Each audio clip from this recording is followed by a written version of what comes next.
Hello, hi, welcome once again to M5's English language learning program, Let's Speak English. I'm Gav Duncan and I'm here on your TV screen to help you learn English. Now, are you sitting comfortably?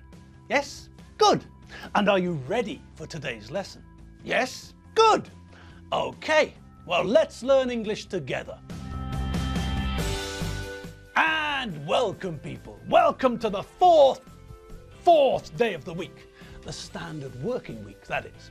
Obviously. Yes, it's Thursday, which means that we've moved past the left foot of the Colossus, Wednesday. Yes, we're inching little by little, closer and closer to the end of the week, moving towards our favourite day. That day of the week when we tell the dog to get stuffed. We don't have time to take the dog for a walk. On Fridays, we've got to jump into the shower and scrub ourselves clean, then jump out of the shower and put some antiperspirant onto our armpits. On Friday, the dog, the cat and the Esperanto-speaking parrot, they all take a back seat. On Fridays, well, on Friday evenings, we've got more important things to think about. We've got to make sure that we don't smell like a homeless dinosaur's armpit.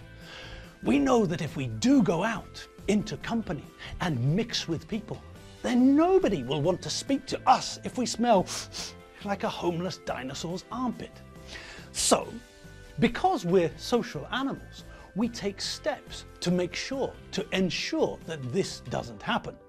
Okay. But that's not now, that's then. This isn't Friday, this is Thursday. This is day 4, the 4th day of the mini revision. So, let's get the show on the road. Roll the tape, people, roll the tape. And good morning to you all. Hang on, that's not right, is it? No, that's not right, that's wrong. And that's wrong with a capital R. Yes. That's how wrong it is. It's even spelt wrong. So, let's start by getting the spelling right, and then we can sort everything else out. So, okay, how do we spell wrong? Yes, that's right. We start with the first letter, and what is the first letter? That's right. Although we can't hear it, the first letter in the word wrong is a W. It's a silent letter. And who knows what the adjective silent means? Yes. That's right, silent means that there's no sound. So, when we're talking about a silent letter in English, we're talking about a letter in a word which is there when we spell the word, when we write the word down.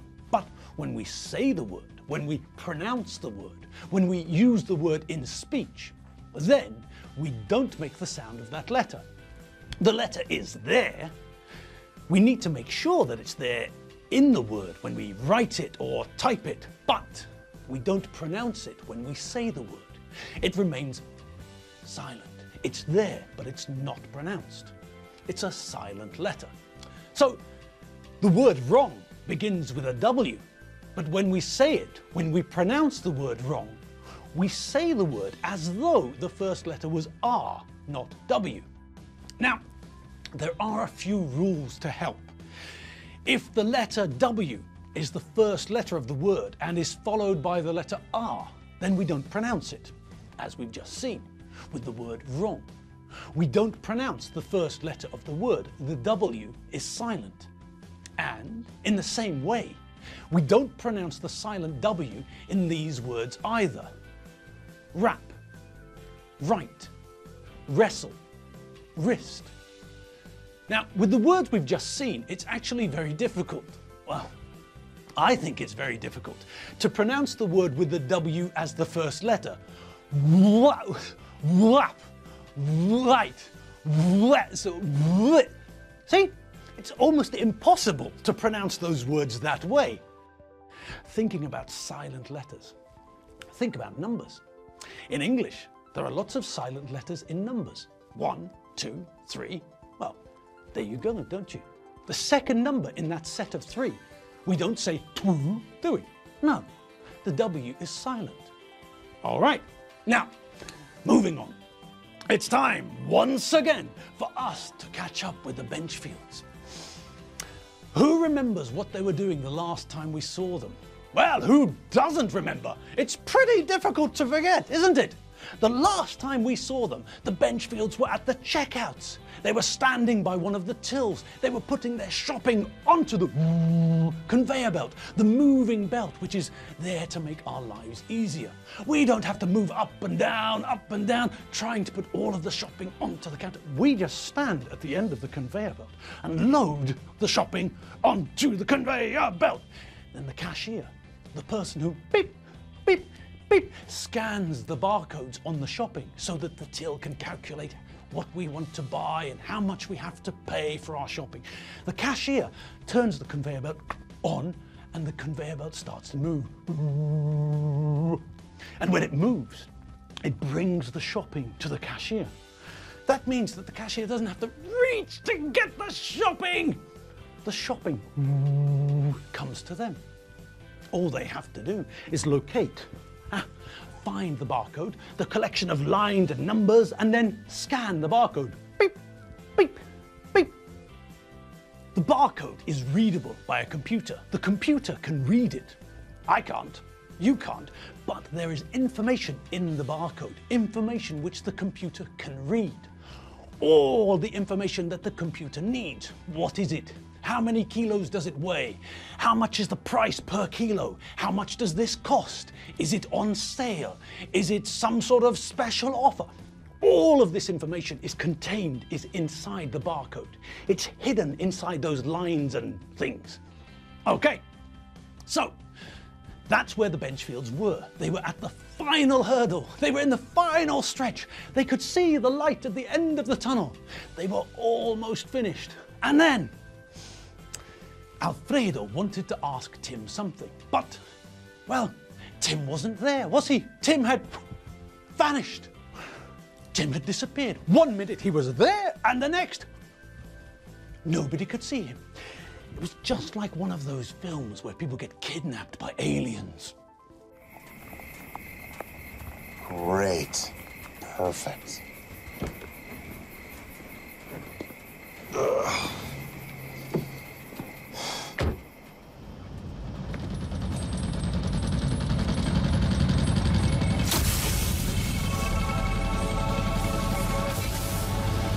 It's happening! It's finally happening! I knew I was special! Woo! Suck it, Dad! But don't worry, it's okay. Tim wasn't kidnapped by aliens. Tim was just in a different part of the supermarket. Somehow, when nobody was looking, Tim had moved away from the rest of the family, and now he was in one of the aisles. One of the aisles with tins of food. And this is the strange bit. Perhaps there was some alien involvement. Tim was rolling and flopping about on the floor, screaming something, wasn't he? Do you all remember? Tim was flapping about the place like a fish out of water, like Vivian. My brain's exploding! My brain's exploding! Didn't work! And, just like Vivian in that clip, Tim was screaming that his brain was exploding! And that's a pretty strange thing to say, isn't it? I mean, that's not the normal sort of thing that people normally say to each other, is it? I mean, you don't often hear those words. You don't often say good morning to someone, ask them how they are, and get the response, the answer, my brain's exploding! Odd, weird, strange, peculiar, abnormal, unusual. Yes, all of those.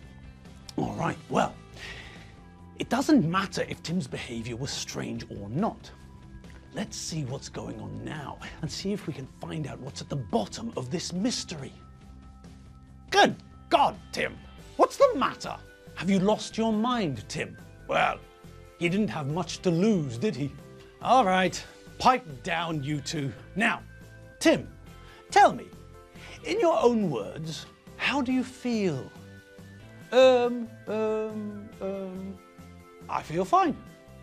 Well then, dear child, What on earth was that display of insanity for? Tell me that.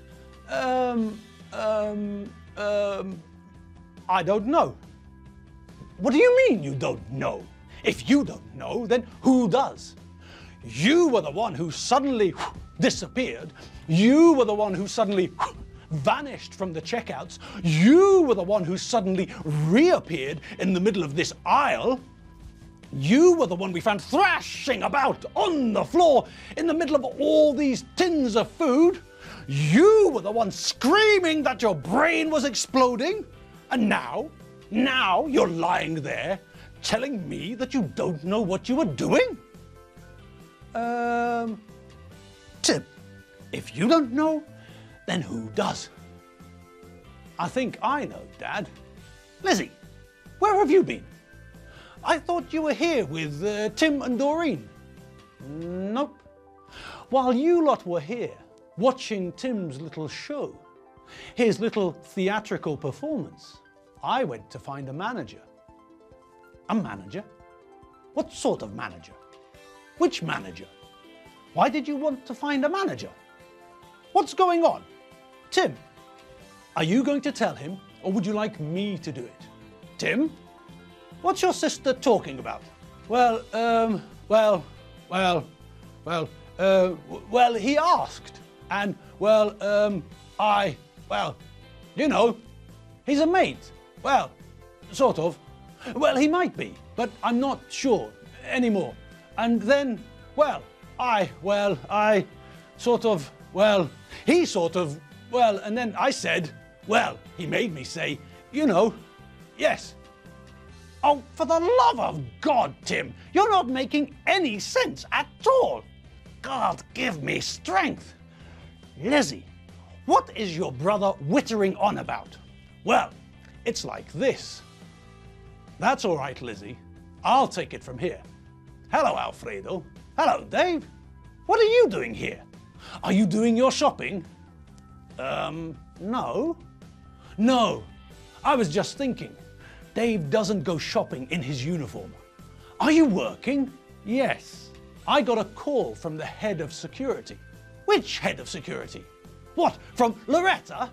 No, Alfredo. Loretta's the head of security at the hotel, and if I got a call from her, then I would be there at the hotel, not here at the supermarket. Yes, that makes sense. Well, in that case, which head of security called you? The supermarket head of security called me. Oh, that's nice. He called me to tell me that he'd received some information. Oh, that's nice. He'd received some information from a shopper. Oh, that's nice. From a young lady? Oh, that's nice. Alfredo, for the love of God, will you please stop saying, oh, that's nice to everything I say? Oh, okay. And we're done. Yes, that's all the time we've got for today. So it's time, once again, for you to do whatever you fancy. I don't have a cat, or a dog, or a parrot that's learning Esperanto, so I'm just going to go home and have a cup of coffee. But as for you lot out there, now is the time for you to take the dog for a walk, or give the cat some milk, or practice Esperanto with the parrot. And after you've done all that, if you've got some spare time, then why don't you check out the website? You know which one I'm talking about, don't you? That's right, the one with all the K's, www.mediaclick.hu. That's where we keep all the vocab. All right, people, whatever you do, have fun and keep smiling. I'll see you all tomorrow. And you all know what day tomorrow is, don't you? See you all tomorrow. See you later. Bye.